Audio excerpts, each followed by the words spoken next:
About 2 months ago, I finished Hogwarts Legacy, and I realized I never played the game again since completing it. And when I say completing it, I mean going full-on hardcore nerd on it and seriously neglecting my relationship with my hygiene.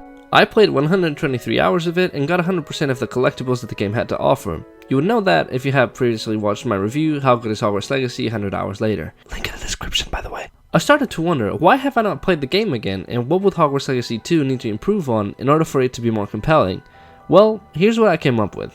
Seeing that the base gameplay and map for the Hogwarts Castle, the grounds, and the Scottish Highlands have already been built and can be expanded upon in future games, I can see the potential focus of newer titles being in fine-tuning, bettering, and adding things that the game was missing in its first version. By side activities, I don't mean side quests, I mean astronomy tables, Merlin trials, the Summoner's Court, the Dueling Club, room trials, and the battle arenas. Now, I found that they had a lot of issues balancing the quantities of each of these activities, either some of them being very lacking and others being, quite frankly, just too repetitive. You get introduced to the Dueling Club pretty early on in the game, which made it exciting since you're not yet used to the combat, challenging as well. The thing is, you participate in the Crosswands Dueling Club 3 times, each time getting slightly harder, and then that's it, there's no more Dueling Club, not even an overall school competition similar to the Dueling class in the Chamber of Secrets. It was a feature that could have very well complemented what we already have experienced in the books and movies, but then bring it to this medium in which we are actively able to participate in. A lot of this also affects the battle arenas. When these got announced, I expected them to have a lot of different rounds in which they would become significantly harder each time. I obviously didn't expect them to go on forever, but 5 waves of enemies in 3 different battle arenas, one of which people were charged extra for, is just not good enough. The broom trials were a lot of fun, especially since it's the only broom flying related content we have in this game. But like the Dueling Club and arenas, there's only 3 of these in the whole game. I would have thought that, considering that they knew that Quidditch was not going to be a thing, they would add something to kind of replace it.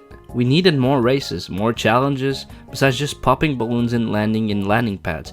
It just felt kind of rushed and more of an afterthought than anything else. The Merlin trials and astronomy tables were fun for a while, but this is when the game became repetitive. In the examples I gave before, it feels like a rule of 3 was used. Everything gets 3 rounds and that's that. No more development beyond that point. But then you look at these, and when you realize that there are 95 Merlin trials, which is essentially just a slight variation from each other, it's like, come on man.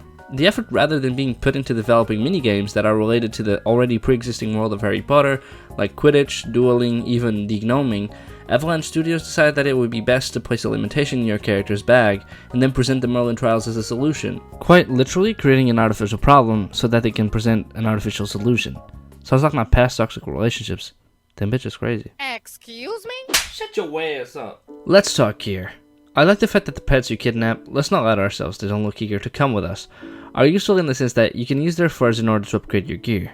However, I don't necessarily like how the gear is structured like an MMORPG. For those not aware, MMORPGs like World of Warcraft usually split their gear into separate categories of quality and rarity.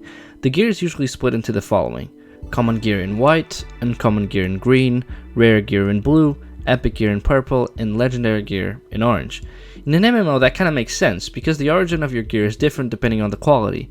Not all of the time, but in the great majority of it is.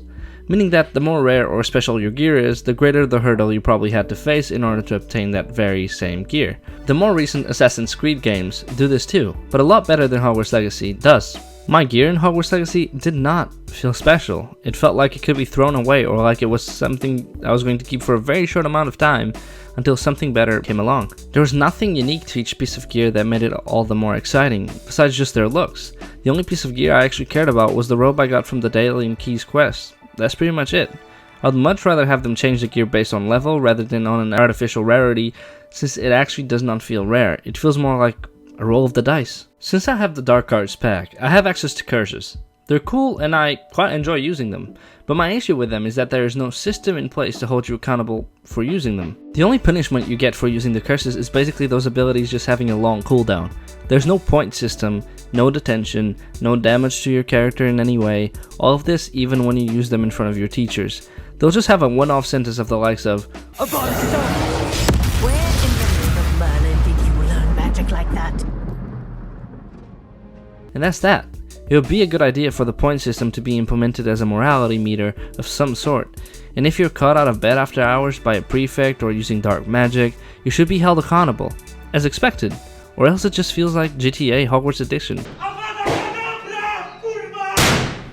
Also, it would just make you sort of strategize and think of how to approach a particular scenario. The perfect example of this is the quest in which you and Sebastian sneak into the library.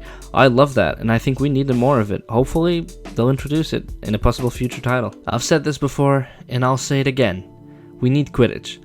As I've already mentioned, the world map has been built. The overall world is done. It can be improved upon, yes, and I hope they do, but me seeing that as the main hurdle the developers have to face, I don't see any reason as to why they can't build a working version of Quidditch on a future title. I bet many fans of the franchise can't wait to play with balls that vary in size from very little to very large. Yes, I made a testicle joke. But moving on, there have been templates built before, like the Quidditch World Cup game. I think it's just a matter of building and overhauling that and making sure the version they come up with is better, more fluid, and fun to control. Obviously, easier said than done, considering I'm not a developer and have little idea of how games are made, but I'd like to think that this team has proved itself competent enough to be able to come up with something great. In Hogwarts Legacy, you get introduced and become familiar with several people, some more than others, but the funny thing is that the main story was a lot less appealing than some of the side character stories and backgrounds. Even though the main story questline had the opportunity to take us on an interesting path, that road just led to disappointment.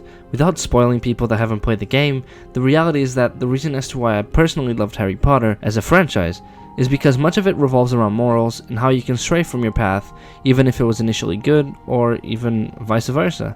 Harry in particular had a lot of reasons to be angry at the world, for depriving him of a life with his parents, his aunt and uncle mistreating him throughout all of his life, being famous for surviving the killing curse, serving as a constant reminder of the pain that he was to endure for the rest of his life.